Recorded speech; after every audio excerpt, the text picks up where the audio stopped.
Saudara yang dimuliakan Allah SWT. Jadi nanti kalau ada yang nanya, kenapa kau sholat? Aku sholat karena kebutuhan. Karena ada orang yang sholat karena keterpaksaan. Kenapa kau sholat? Sebetulnya aku malas sholat ini, tapi karena ketua PP sholat aku ikut juga lah. Segan lah, gimana lah, ketua udah sholat jadi terpaksa lah sholat. Lamanya lah pula sholat nih. Kau kenapa sholat? Aku sebetulnya malas sholat nih Pak Ustaz, tapi karena ketua KNPI udah sholat, ini nampaknya sekarang ini udah banyak yang jadi Taliban nih Ustaz. Ketua KNPI Taliban, ketua PP Taliban. La haula wala quwata illa billah. Sholat adalah kebutuhan. Maka orang yang tidak sholat, dia pasti akan menyembah yang lain. Apa yang disembahnya? Nyi Blorong, Sundil Bolong, hantu setan, jembalang tanah.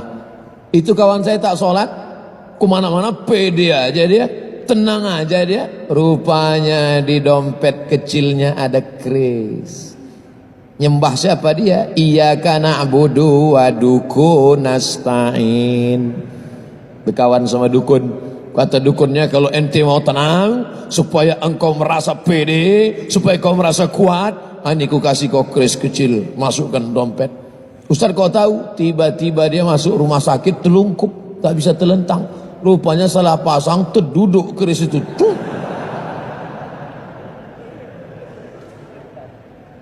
Ente kalau mau merasa tenang, merasa nyaman, anak-anak buah ente takut sama ente disegani orang, oh ini pakai ini. Apa ini? Ini kumis tunggal harimau. Gimana Pak Dukun bisa dapat kumis harimau ini?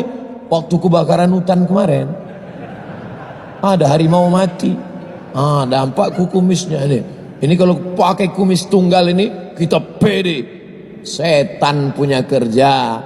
Kita tak ada bawa kumis tunggal, kita tak ada pakai batu cincin, kita tak ada pakai rantai, kita tak ada pakai gelang. Kalaupun ada yang pakai gelang, nggak ada magic-magicnya, nggak ada mistis-mistisnya, hanya sekedar hobi, tak apa-apa. Masalah batu cincin, saya pun pakai batu, tapi tak ada meyakini sesuatu apa-apa. Ustadz karena sering ceramah-ceramah di depan tentara, di depan polisi, depan pejabat, Ustadz mesti pakai batu warna merah supaya aura merah Ustadz bangkit, nanti Ustadz berani. Kalau Ustadz pakai cincin warna merah, wajah Ustadz akan merah, biji mata Ustadz pun merah. Kalau masalah biji mata merah, ikan busuk pun merah.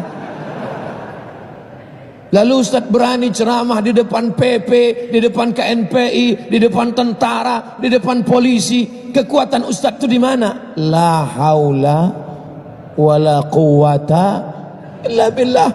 Dalam sholat tadi sebelum menghadap Bapak Ibu di sini, saya sholat dulu di dalam. Allahu Akbar. Selesai sholat, ya Allah, aku akan menghadapi tentara, akan menghadapi polisi, kalau ansip tak apalah aku sebut, ya Allah, akan menghadapi PP, akan menghadapi KNPI. Mereka itu hamba-hamba Engkau ya Allah, hati mereka dalam genggaman-Mu ya Allah, maka kuatkan aku ya Allah. La haula wala quwata illa billah. Bismillahi tawakkaltu ala Allah wa atasamtu billah. Naik ke atas, bismillah. Adapun yang aksesoris ini tambahan aja. Sebetulnya PD-nya udah ada, cuman dengan pakai jaket KNPI ini bertambah PD gitu. Takbir. Jaket PP Pak Ustadz udah, kartu PP saya 2 biji. Satu dari Riau, satu dari Medan, Sumatera Utara. Saudara yang dimuliakan Allah Subhanahu wa taala. Jadi nanti adik-adik, anak-anak muda, jangan ikut sama dukun, jangan ikut sama penasehat spiritual, jangan ikut sama kekuatan apapun. Yang pertama adalah membangkitkan kekuatan diri itu dengan sholat, bukan somat. Dengan sholat. Yang kedua, ada orang Indonesia sekamar sama bule. Tahu bule? Bule itu perempuan, kalau laki-laki Pak Le. Sekamar sama bule laki-laki, kerja di pengeboran minyak di salah satu tempat di Riau. Karena Riau ini kaya dengan minyak, dibor ke bawah dapat minyak. Sekamar dia sama bule tadi.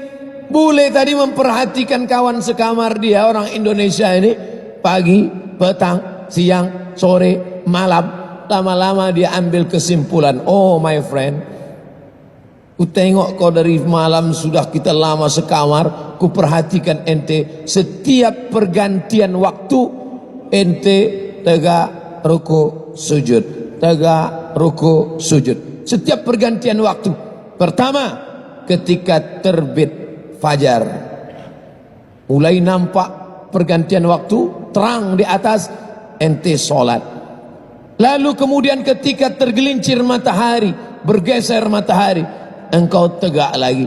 Lalu kemudian ketika tenggelam matahari, engkau tegak lagi. Lalu kemudian ketika nampak merah di barat, engkau tegak lagi. Lalu kemudian ketika malam sempurna, 5 kali ente saya perhatikan.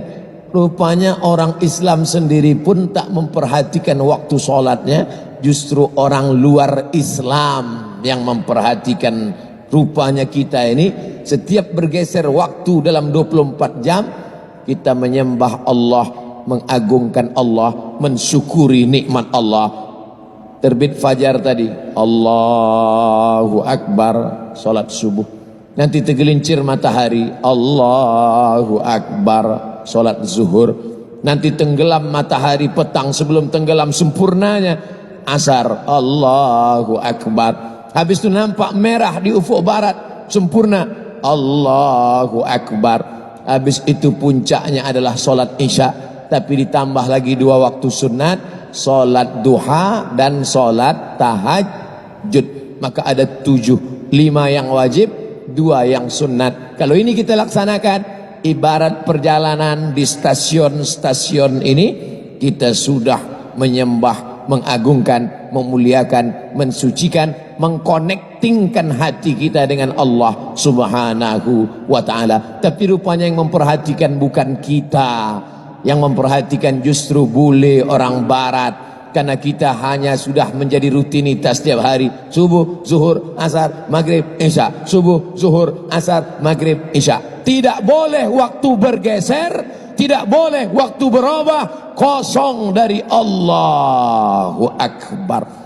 Kita sudah laksanakan alhamdulillah subuh, dan bangga kita subuh ini hadir pula pejuang subuh, biker subuhan. Nanti zuhur tak datang. Ente kenapa zuhur tak datang? Ustaz, kan ada tuh sini subuh. Sedangkan subuhnya saja datang, waktu yang paling berat subuh, melawan kantuk, melawan selimut, melawan tidur. Sedang subuh aja datang, apalagi zuhur. Begitu cara berpikirnya. Itulah mengapa yang ditulis di situ biker subuhan, karena subuh yang paling berat. Kalau mau menengok orang munafik, tengok solat subuhnya. Kalau ada orang tak solat subuh, munafik itu. Tapi tentu jangan mentang-mentang udah solat, balik dari sini jumpa kawan, munafik. Tak boleh kita keras, tak boleh kita radikal. Nanti kalau jumpa sama dia lembut, munafik. Kalau mau selamat dari munafik, maka sholat subuh. Alhamdulillah Ustaz Somad, kata mak-mak. Terima kasih Ustaz Somad, kata ibu-ibu. Sejak anak saya ikut pengajian Ustaz Somad, sekarang udah rajin sholat subuh dah. Dulu sholatnya bertinggalan, sekarang sholat subuhnya mantap. Bahkan tidak hanya sholat subuh Ustaz Somad, anak saya itu sekarang udah sholat duha. Kemarin saya intip di kamarnya, saya tengok dia sholat duha, cuman agak lain, pakai kunut Ustaz. Itu adalah sholat subuh kesiangan. Usolli fardhu subhi rak'ataini tulid lillahi ta'ala. Tulid, telat, terlambat. Saudara yang dimuliakan Allah Subhanahu wa ta'ala, yang pertama, salat adalah kebutuhan spiritual. Kalau kebutuhan makan, masukkan sarapan. Kalau siang, lunch. Kalau malam, dinner. Kalau makanan ringan, snack, ular goreng.